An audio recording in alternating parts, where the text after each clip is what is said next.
எந்த அல்லு சில்லும் உள்ள வந்து நம்மளை தடுக்கிறதோ எதிர்க்கிறதோ அந்த அல்லு சில்லு வீட்டுக்கு நீங்களே போய் சால்வை போட்டு அவங்களோட ஓட்டை வாங்கினீங்களே, அந்த அல்லு சில்லுகிட்ட போய் கெஞ்சி கூத்தாடினது தில்லுமுல்லா அரசியல் அநாகரிகமா? அரசியல்ல இதெல்லாம் சாதாரணமாப்பா. எத்தனை ஒரு பஞ்சாயத்தடா முடிச்சு வச்சு பாரு, நமக்காக அம்பட்டு போலும் புள்ள குட்டியோட வெயில்ல காத்து கிடக்குறாங்களே. அல்லு சில்லு அவங்களோட போய் டீ குடிச்சு காபி குடிச்சு போட்டா எடுத்துட்டு வெக்க இல்லாம சால்வை போட்டுட்டு அவன் சால்வை பண்ணி போடுறதை வாங்கிட்டு வந்து வெக்கமா இல்ல என்ன வெக்கம்? தமிழர்களின் ஒரு பாரம்பரிய கலை வந்து ஒப்பாரி கலை. அந்த ஒப்பாரி கலை வந்து இப்ப ரொம்ப ரொம்ப அழிஞ்சிட்டே வருது. இதை முன்னெடுக்கிற விதமா நம்ம சிஎம் விஜய் அவர்கள் வந்து எலவு வீட்டுல பொம்பளையும் கூட இந்த அளவுக்கு ஒப்பாரி வைக்க மாட்டாங்க. ஆனா நம்ம சிஎம் அவர்கள் இவ்வளவு தெளிவான ஒப்பாரி வச்சதை பார்த்து எலவு வீட்டுல பொம்பளையா கூட இவ்வளவு அழுக மாட்டாளுங்க. ஆனா நீ இந்த ஆளே அழுகிறியடா, இந்த ஆளே அழுகிற நீ. அவரோட சொந்த பணத்தை செலவு பண்ணி அவர் சொந்த விருப்பத்துல அவரா போயிட்டு அந்த கலையை அவர் சொந்தமா கத்துக்கிட்டு நேற்று திருச்சி மீட்டிங்ல பெர்ஃபார்ம் பண்ணிருக்காரு. எப்படி எல்லாம் காலில் விழுந்து கடறனா இறக்கம் இல்லையா உனக்கு? வேணாம், எங்க கிட்ட வேணாம். அடிதடி அரசியல் எங்களுக்கு பண்ண தெரியும், ஆனா நாங்க காட்ட மாட்டோம், காட்ட தெரியாது எங்களுக்கு. இந்த கவர்ச்சியில மயங்கி மக்கள் நமக்கு ஓட்டு போட்டுட்டாங்களா? நான் என்ன சரி விடுங்க.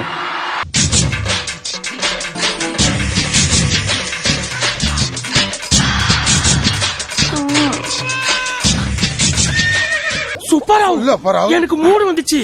ட்ரவுசரை ஊத்திட்டு ரேப் பண்ண போறேன். ஆஹா, ஜலத்துக்குள்ளே ஜல்சா பண்ணிடுவாருங்க போல தெரியுதே. கவர்ச்சி காட்டுறதுக்கு நான் என்ன அப்படின்னா என்ன, கவர்ச்சி காட்டுறதுக்கு நான் என்ன திரிசாவா அப்படின்னு சொல்ல வந்திருப்பாரோ? தளபதியோட கார் வந்தாலே 100 பேர் எவ்வளவு பேரு பின்னாடி வந்துகிட்டே இருக்காங்க.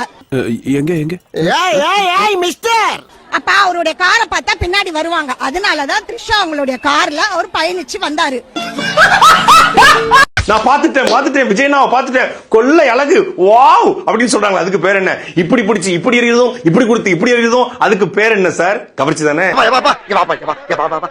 நான் உனக்கு என்ன பார்த்து ரோம் பண்ண? இந்தியாவுல எத்தனை கோடி மக்கள் இருக்கான்? அத்தனை பேர்ல என்னைய மட்டும் ஒரு ஆளை செலக்ட் பண்ணி என் வாழ்க்கையில கபடி விளையாடுறியே ஏன்? தற்குறி நல்லா வருது வேணான்னு பாக்குறேன். எனக்கு நல்லா வந்துரும் வார்த்தை. என்ன வார்த்தை வந்துரும்? எதுக்கு முனையா பேசுறா? எடுப்பா இருக்கு ஒரு போட்டு பேசிட்டு ஜாபி. ப்ரோ விஜய் அப்படி நாங்களும் கேட்போம். ஏய், நீ எல்லாம் தர டிக்கெட்னா நல்லா கலீஜுடி. நாளா வாய திறந்தேன்னு வெய்யே சும்மா கூவமே கொப்பளிக்கும். பாக்குறியாடி? தற்குறி நல்லா வருது வேணான்னு பாக்குறேன். இங்க இருந்து செருப்பு வரலன்னு சந்தோஷப்படு. நல்லா வருதுன்னு நீங்க சொல்றீங்களா? என்ன வருது? பச்சை வருதா? எங்களுக்கு கூட தான் நிறைய வருது சார். தமிழ்நாட்டுல கிரைம் ரேட்ஸ் அதிகமா இருக்கு. உங்க கட்சிக்காரங்க இன்னைக்கு 2 பேரு பாலியல் வன்கொடுமை பண்ணிருக்கான். இதுக்கு நடுவுல நம்ம பசங்க உள்ள பூந்து அங்க ஒரு சம்பவம் ஒண்ணு பண்ணிட்டு டக்குன்னு வெளியே வந்துடுறது. இதுல கூட தான் எங்களுக்கு நல்லா வருது பச்சையா. ஐயோ வேணப்பா அந்த வேலையெல்லாம் வச்சுக்கிறாப்பா. திமுக விமர்சிக்க வேணாம்னு சொல்ல, விமர்சிங்க. அதுக்கு ஒரு 5 நிமிஷம் எடுத்துங்க. மீதி 10 நிமிடங்கள் பிரதமரோடு போனேன், சந்தித்தேன், என்ன செய்ய போகிறேன், பிரதமரிடம் மனு அளித்திருக்கிறேன், ஏதாவது சொல்லிருக்கீங்களா? தமிழ் தாய் வாழ்த்துக்கு வந்து நீங்க போய் கடிதம் கொடுக்குறீங்க. ஏன் அதுல ஏதாவது பிரச்சனையா? உங்களுக்கு என்ன பிரச்சனை இருக்கு? எனக்கு தான் பிரச்சனை. ஸ்டாலின் சார் யார் தெரியுமா? அரசியல் சட்டத்தால் திருத்தப்பட்ட EWS economically weaker sections constitutional mandate once it was past in the parliament, அதை தமிழ்நாட்டுக்குள்ள அனுமதிக்க மாட்டேன்னு சொன்னவர் தான் ஸ்டாலின் சார். அவர் கவர்னராக இருந்தாலும் டெல்லியிலேருந்து ஜனாதிபதி அமைச்சவராக இருந்தாலும் பிதிக்கி விட்டு ஓட விட்டார். பாத்தியா, எவனையாவது ஓட விட்டுருக்கானா இது மாதிரி இந்தியாவில்? இது காலா கில்லா, என்னுடைய கோட்டை. ஒரு பிடி மண்ணு கூட நீ எங்கிருந்து கொண்டு போக முடியாது. நீங்க ஒரு தமிழ் தாய் வாழ்த்துக்கு போய் கெஞ்சுறீங்களே, கூத்தாடுறீங்களே, உங்க வீரம் என்ன? ஹீரோ சார் எங்க இருக்கீங்க? என்ன ஹீரோ சார், குங்ஃபு மாஸ்டர் மாதிரி சவுண்ட் எல்லாம் கொடுத்துட்டு குஞ்சு பொரிச்ச கோழி மாதிரி ஆயிட்டீங்க. நீங்க சொன்னீங்களே நான் வந்த உடனே எல்லாம் சரியாயின்னு சொன்னீங்களே. நிறுத்தியா? என்ன சொன்ன நீ? எல்லாத்தையும் பண்ணிட்டு பழிய தூக்கி ஏன் மேல போடுறாங்க. சரி, பணம் இல்ல, நிதி நிலைமை சீர் செய்வதற்கு 6 மாசம் ஆகலாம் அல்லது 2 வருஷம் ஆகலாம். சட்டம் ஒழுங்குக்கு என்ன பிரச்சனை? போலீஸ் உங்கள்கிட்ட தானே இருக்கு. துப்பாக்கி உங்க கையில தானே இருக்கு. நீங்க என்னதான் அடிச்சாலும் இவன் தான் கரெக்டா வருவான்னு நான் அடிச்சு சொல்லுவேன். யார் இவனா? ஆமா.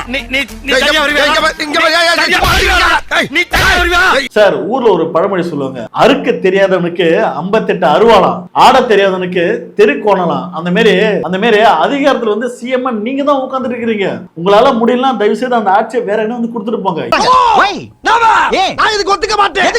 திமுக வந்து இப்போ தீய சக்தி மட்டும் இல்ல, மக்களை விட்டு ரொம்ப தூரமா போன தூர சக்தி, ஓர சக்தி, கோர சக்தி, பார சக்தி,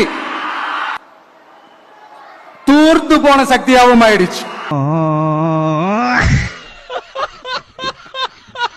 நாங்க என்ன சக்தி தெரியுமா? மும்மொழி கொள்கையை நாங்க உள்ள விடல. என்னென்ன திட்டங்களை நிறுத்தி வச்சிருக்கோம், டீலிமிட்டேஷன் நாங்க தான் நிறுத்தணும். நேஷனல் எஜுகேஷன் பாலிசி நாங்க தான் நிறுத்தணும். பிஎம்ஸ்ரீ 2500 கோடியா இழந்தாலும் பரவாயில்ல, 10,000 கோடி நட்டப்பட்டாலும் பரவாயில்ல, மாநில உரிமை விட்டு கொடுக்க மாட்டோம் மோடி அவர்களே, நான் அதுக்கெல்லாம் பயப்பட மாட்டேன் அப்படின்னு சொன்னவரு தூர சக்தியாம், ஓர சக்தியாம், கோர சக்தியாம், பார சக்தியாம், தூர்ந்து போன சக்தியாம். ப்ரோ விஜய் ப்ரோ, எங்க ப்ரோ போச்சு உங்களுடைய சக்தி பிஎம்க்கு முன்னாடி? அவர் கேள்விக்கு பதில் சொல்லுங்க மாமா. முடியாதுன்னு சொல்லிட்டு வாங்க ப்ரோ. ஏன் bro? Honourable chief minister bro, why bro ஏன் பேசாம வந்தீங்க? எப்படி பேசுவேன்? ஏன் ப்ரோ பிரஸ் பாக்குறதுக்கு தைரியம் இல்ல ப்ரோ? இதெல்லாம் நம்ம கெத்துக்கு அசிங்கமா இல்ல? அதுக்கெல்லாம் ஒரு காரணம் இருக்குடா. என்ன? நம்ம வர்றப்ப வலிய மறைச்சு ஏதாச்சும் கொஸ்டின் கேட்டானா நமக்கு கோவம் வந்தா கிரிமினல் ஏதாச்சும் யோசனை பண்ணுவோம், குடும்பம் அழிஞ்சிரும். தேவையாது? எவ்வளவு பிரச்சனை இருக்கு. பாசிசத்தையும் எதுக்குறோம், பாயாசத்தையும் எதுக்குற நீங்க. சார் இவன் என்ன பண்ண சார்? திருவள்ளூர் காவி கலர் போட்டிருக்காரு கவர்னர். உங்க அமைச்சர் கேட்டாங்க என்ன சொல்றாங்க? அதை இப்ப பத்தி பேச வேணாம், எப்ப பேசுவீங்க? இதுக்கு மேல ஒரு முதலமைச்சர் இத பத்தி பேச கொடுக்க வாய் வரலன்னா ஒரு முட்டாள் முதலமைச்சர். இதுக்கு மேல சொல்றதுக்கு கோபமான வார்த்தைகள் எனக்கு இல்ல கிடையாது.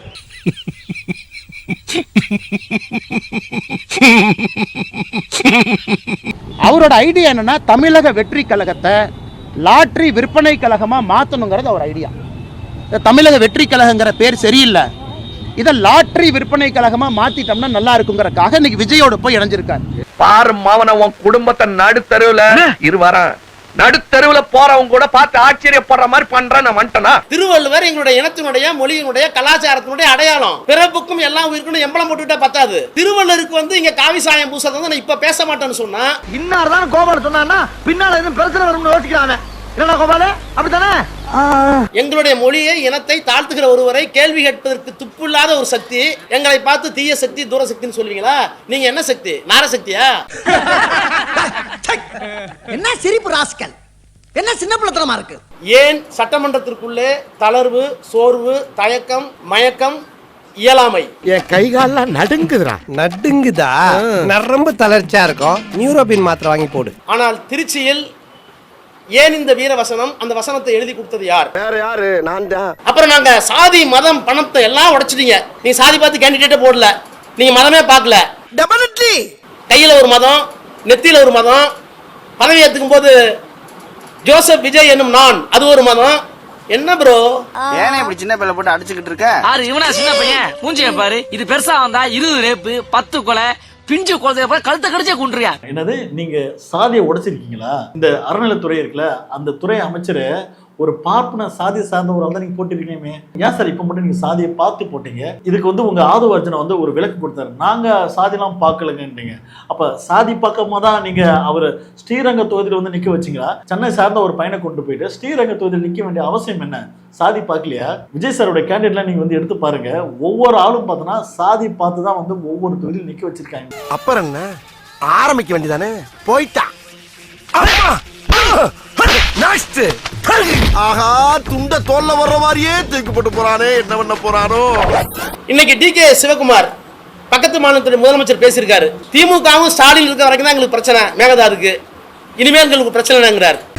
அப்பாடா, முதலமைச்சர் அவர்களே உங்களை சொல்றாரு, நீங்க ஒரு ஆளே இல்லைன்றாரு அவரு. நோ சூடு, நோ சொர்ணை, நோ ப்ராப்ளம், இஸ் பிராண்ட். எங்க சுப்பிக்கிட்டு இருக்க? என்னையா ஒரே தலைவர், ஒரே நம்பிக்கை, நான் தான்ங்கறீங்க.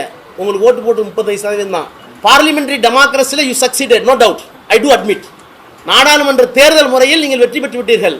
ஆனா தமிழ்நாட்டு மக்களுக்கு நான் தான் தலைவன் சொல்ல உங்களுக்கு எந்த அதிகாரமும் இல்லை, எந்த அனுமதி இல்லை. ஏன்னா 65% பேர் உங்களை வேணான்னு ஓட்டு போட்டுருக்காங்க. கவர்மெண்ட் மாறிடுச்சு, ஆபீசர்ஸ் மாறிட்டாங்க, மெஷினரி மாறிடுச்சு. You gave A clear signal. நான் பழைய ஆட்சி மாதிரிலாம் இருக்க மாட்டேன், ரொம்ப ஸ்ட்ரிக்டா இருப்பேன், சட்டம் ஒழுங்குலாம் சரியா இருக்குன்னு சொல்லிட்டீங்க. தி மெசேஜ் சென்ட் அனுப்பிச்சிட்டீங்கல்ல. அதுக்கு பிறகு கொலைகள் நடக்குது. அதுக்கு எப்படி மு.க. ஸ்டாலினும் பழைய அமைச்சரவையும் பழைய கவர்மெண்ட் காரணமா இருக்கும்?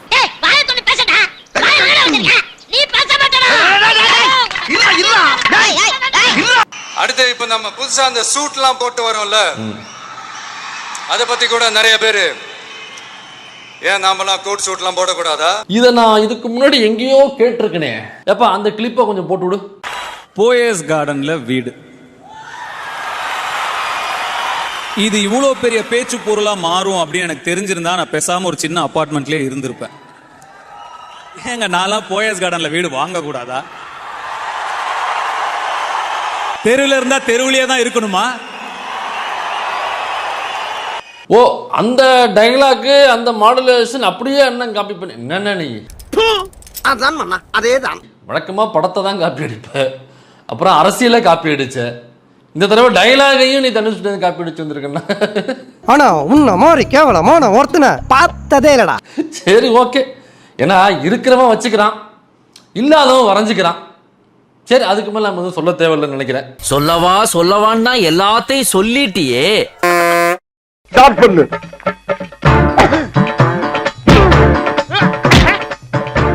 இங்கிட்டு வா. அப்படியா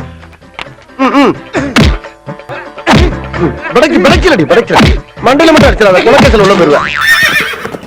சரியா? உங்க வீட்டு பிள்ளையா நினைச்சு எல்லாரும் என்னை மன்னிச்சிருக்க.